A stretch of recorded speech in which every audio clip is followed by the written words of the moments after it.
जिंदगी से जुड़े कहानियों के चैनल में आप सभी का स्वागत है। आइए सुनते हैं सुनीता राजीव जी की लिखी कहानी चक्रव्यूह। आज तो हद ही हो गई थी। घर का माहौल इतना दम घोटू हो गया था कि जूही घबरा कर बाहर निकल गई। न हाथ में पर्स था न फोन। तेज कदमों से चलते हुए उसका दिमाग ये भी काम नहीं कर पा रहा था कि कहाँ जाए। गली में तमाशा न बने तो उसने पास से गुजरती हुई रिक्शा को रोका और झट से उसमें बैठ गई। दो पड़ोसी देख लेते तो पूछते जरूर कि क्या हुआ था जूही, तुम रो क्यों रही थी। तेज हवा के साथ आंसू भी पीछे को बह रहे थे। दुपट्टे से मुंह ढका और भैया को कहा बालाजी मंदिर की तरफ लेना। तभी ध्यान आया कि पैसे तो हैं नहीं, किराया कैसे देगी। ये सोचकर रिक्शा रुकवाया और उतर गई।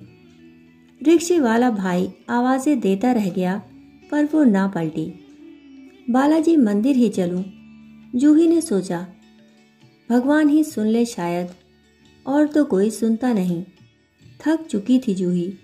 किशोर होते बेटे की मानसिक दशा बिगड़ती ही जा रही थी। आज तो उसने अपने पिता पर ही हाथ उठा दिया था। वरुण पहले तो हक्के बक्के रह गए थे, फिर बेसाख्ता ही पलट उन्होंने भी बलिष्ठ मुक्के जड़ दिए थे विशु को। विशु औंधे मुंह गिरा था और वो विस्फारित नेत्रों से, कांपते हाथों से भर्राई आवाज से बस उनको अलग ही कर पाई थी।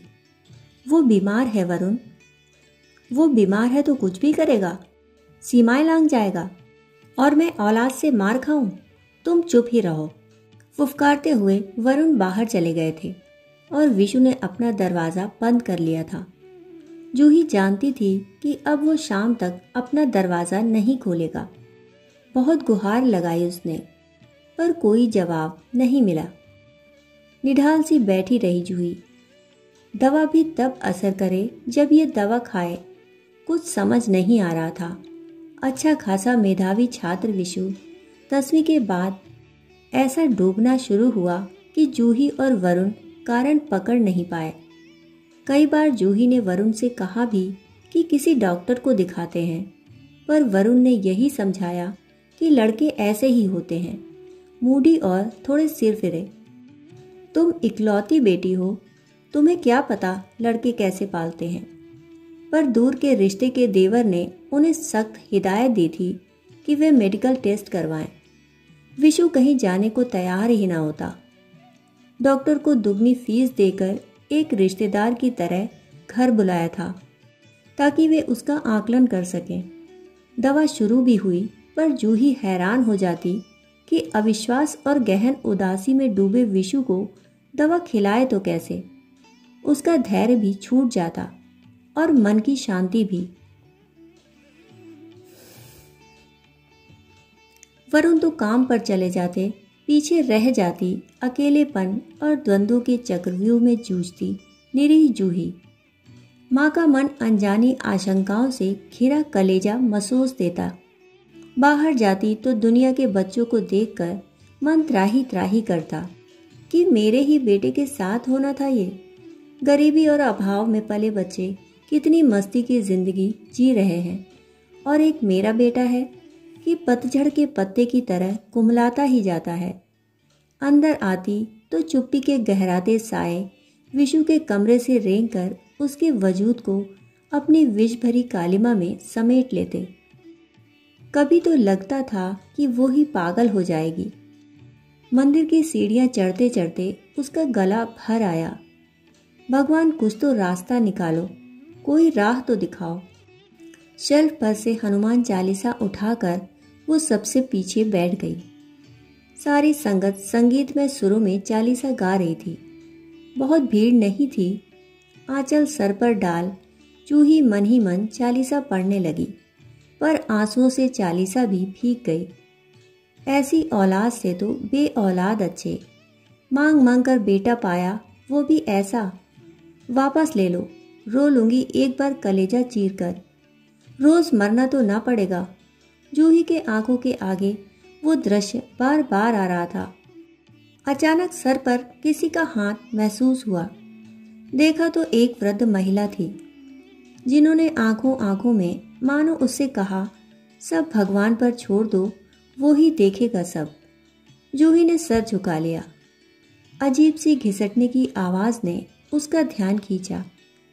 एक युवक अपने दोनों हाथों में लकड़ी के हैंडल से पकड़े उन्हीं के सहारे घिसट घिसट कर आगे बढ़ रहा था। युवक को देखकर जूही का कलेजा मुंह को आ गया। इतना सजीला रूप और टांगे बेकार, शांत हाव भाव वाला वो युवक घिसट घिसट कर गर्भगृह तक पहुंचा और दोनों हाथ जोड़कर प्रार्थना करने लगा। पुजारी जी भी उठकर उसे प्रसाद व चरणामृत देने आए। फिर उसने उन्हीं लकड़ी के हैंडलों के सहारे परिक्रमा भी की। उसकी माँ उसके पीछे पीछे मंथर गति से चल रही थी। जूही ने देखा बाकी लोग उसे वैसे नहीं देख रहे हैं जैसे वो देख रही थी। शायद वो सभी उसे जानते थे। परिक्रमा के पश्चात उस युवक ने मंदिर के दरवाजे का रुख किया। कुतूहलवश उसे देखने के लिए जूही भी प्रणाम करके धीरे धीरे बाहर निकली। बाहर का नजारा और था। उस युवक को उसकी माँ पानी पिला रही थी और अपने गीले पल्लू से उसका चेहरा पोंछ रही थी।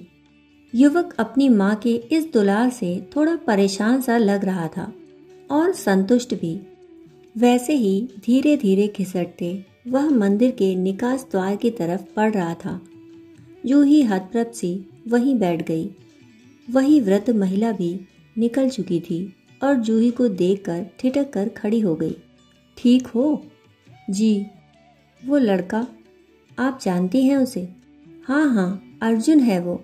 रोज आता है मंदिर में इसी समय अपनी माँ के साथ।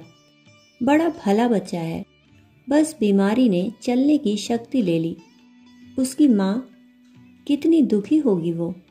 कहते कहते जूही चुप हो गई। माँ की छाती धरती होती है बेटा, सब झेल लेती है। एक वो है जिसका बेटा अपाहिज है और एक मैं हूँ। कोई शिकन नहीं थी उसके माँ के चेहरे पर। चेहरे की सौम्यता ने जूही को कई अनकही बातें बता दी। विचलित तो वो भी हुई होगी कभी, पर आज तो शांत और तटस्थ थी। जूही का मन ग्लानि से भर गया। उसे उसी के सवालों का जवाब मिल गया था। एक वो ही तो नहीं, और भी हैं दुनिया में। भगवान ने यह दृश्य दिखाने के लिए ही शायद उसे यहाँ बुलाया था। उसके कानों में वृद्ध महिला की बातें गूंजने लगी। माँ की छाती धरती होती है, सब झेल लेती है। मंदिर की चौखट को प्रणाम करके चल पड़ी वो। निकाल लेगी वो अपने विशु को इस चक्रव्यूह से। भगवान ने जीवन दिया है तो रास्ता भी वही दिखाएगा। मन कड़ा करके वो लौट चली। शांत रहेगी पर क्लांत नहीं। अभी आप सुन रहे थे सुनीता राजीव जी की लिखी कहानी चक्रव्यूह।